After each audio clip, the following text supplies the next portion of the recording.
Assalamualaikum warahmatullahi wabarakatuh.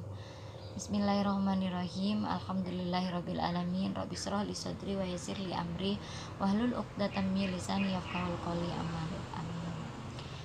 Alhamdulillah, puji syukur kita kehadirat Allah Subhanahu wa taala yang mana kita masih diberikan kesehatan, diberikan kenikmatan dan kesempatan untuk masih bisa belajar bersama meski dalam kondisi pandemi seperti sekarang ini.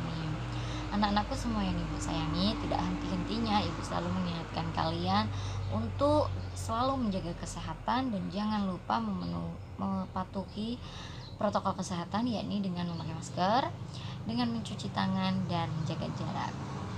Baiklah, sebelum kita belajar, marilah kita sama-sama membaca surat Fatihah. Semoga pelajaran dan pertemuan kita kali ini mendapatkan keberkahan, serta kita dijadikan anak yang soleh dan solihah, mendapatkan ilmu yang bermanfaat baik di dunia maupun di akhirat. Ala hadhihi niyati solihah. Al-Fatihah.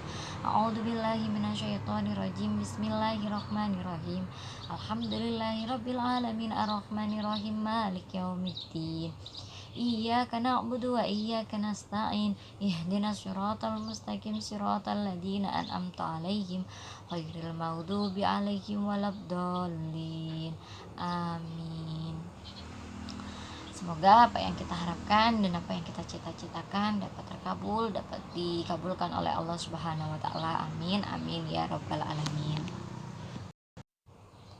Baiklah anak-anak, marilah kita sama-sama melanjutkan materi kita. Di pertemuan ketiga ini kita akan membahas tentang makhluk gaib.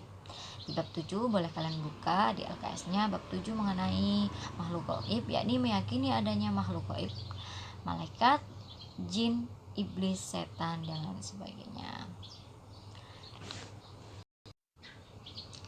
Jadi sebelum ibu menjelaskan tentang malaikat, perlu kita ketahui bersama bahwa makhluk gaib adalah makhluk yang tidak bisa kita lihat secara langsung dengan panca indera, yakni mata. Jadi makhluk gaib itu adalah makhluk yang ada tetapi tidak bisa kita lihat secara langsung menggunakan panca indera, yakni mata. Tapi kita diperintahkan oleh Allah Subhanahu wa taala untuk meyakini dan mengimani adanya makhluk gaib tersebut. Langsung saja kita beralih ke materi yang pertama, yakni malaikat. Malaikat adalah makhluk atau tubuh yang lembut yang diciptakan dari nur. Itu pengertian malaikat secara istilah. Namun sebelumnya malaikat berasal dari bahasa Arab, yakni berasal dari kata malaikatun, artinya adalah kekuatan. Sedangkan sebagian ulama, malaikat berarti memiliki dan merajai.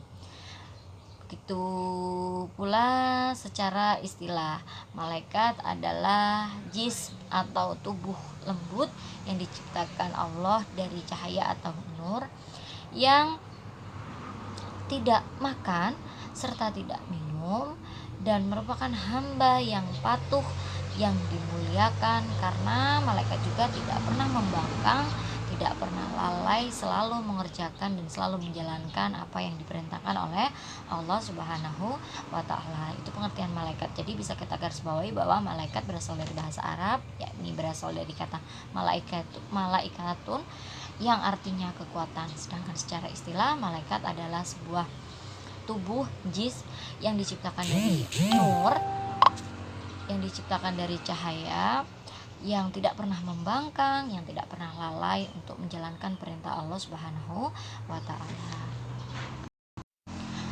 Mungkin sudah pernah kalian pelajari sebelumnya di sekolah dasar nama-nama malaikat yang wajib kita ketahui. Kali ini ibu akan membahas secara singkat saja nama-nama malaikat dan tugasnya. Ada 10. Yang pertama yakni malaikat Jibril, disebut juga Ruhul Amin atau Ruhul Kudus. Malaikat Jibril tugasnya adalah menyampaikan wahyu dari Allah Subhanahu wa taala. Yang kedua, malaikat Mikail. Tugasnya apa? Tugasnya membagikan rezeki kepada makhluk hidup, tidak hanya manusia, seluruh makhluk hidup yang ada di alam semesta ini, yang ada di muka bumi ini, semuanya mendapatkan rezeki yang dibagikan oleh malaikat Mikail. Yang ketiga, malaikat Israfil. Malaikat Israfil tugasnya meniup trompet sangkakala. Trompet itu kapan ditiup? Ketika hari kiamat serta ketika dibangkitkan. Ya, jadi malaikat Israfil tugasnya adalah meniup trompet sangkakala ketika hari kiamat. Selanjutnya yang keempat adalah malaikat Israel. Apa tugasnya? Yakni mencabut nyawa setiap makhluk hidup di alam semesta ini. Manusia, makhluk yang bernyawa pasti akan mengalami kematian. Nah, ada malaikat yang bertugas untuk mencabut nyawa, yakni adalah malaikat Israel. Dan perlu kalian ketahui bahwa malaikat Israel adalah malaikat yang paling terakhir meninggal. Nomor 5, yang kelima yakni malaikat Raqib. Tugasnya adalah mencatat amal baik manusia. Apa yang kita kerjakan, perbuatan apa yang kita lakukan selama di dunia ini akan dicatat oleh malaikat Raqib, yakni malaikat yang mencatat amal-amal baik yang dilakukan oleh manusia. Dari perbuatan sekecil apapun semuanya akan dicatat oleh malaikat Raqib. Nah, sebaliknya ada perbuatan yang dicatat oleh malaikat Atid, yakni malaikat yang mencatat amal-amal buruk dari perbuatan-perbuatan buruk yang kita lakukan selama kita hidup di dunia. Jadi meskipun tidak ada yang melihat perbuatan apa yang kita lakukan, contoh kita mencuri, contoh kita mengambil hak orang lain, contoh kita jahat atau kita jahat dengan orang lain, contohnya itu sekecil apapun perbuatan yang kita lakukan, perbuatan buruk yang kita lakukan akan dicatat oleh malaikat Atid. Selanjutnya yang ketujuh yakni malaikat Munkar. Apa tugas malaikat Munkar? Tugasnya menjaga alam kubur dan menanyai manusia di alam kubur bersama dengan malaikat Nakir. Jadi malaikat yang ketujuh dan ke-8 tugasnya sama, yakni malaikat Munkar dan Nakir adalah malaikat yang menjaga alam kubur. Di alam kubur ada malaikat yang bertugas menjaganya serta menanyai apa saja yang kita lakukan di alam dunia ini. Yang ke-9 yakni malaikat Ridwan. Malaikat Ridwan tugasnya adalah menjaga dan memelihara surga dan sekaligus menjadi pengawal surga. Yang terakhir yakni malaikat Malik. Tugasnya sebaliknya dari malaikat Ridwan adalah menjaga neraka.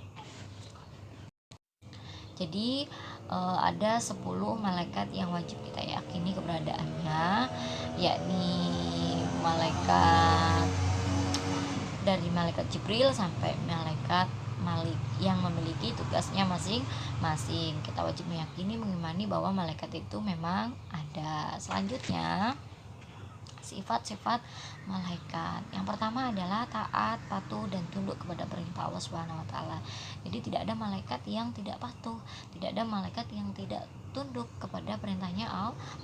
Tidak seperti manusia, seperti kita diperintahkan untuk sholat, kita tidak sholat, atau diperintahkan untuk sholat tepat waktu, tapi kita selalu mundurnya. Beda dengan malaikat. Malaikat adalah makhluk atau hamba Allah yang taat, patuh dan tunduk kepada perintahnya. Selanjutnya sifat malaikat yang kedua yakni memiliki kemampuan lebih dari makhluk Allah yang lain.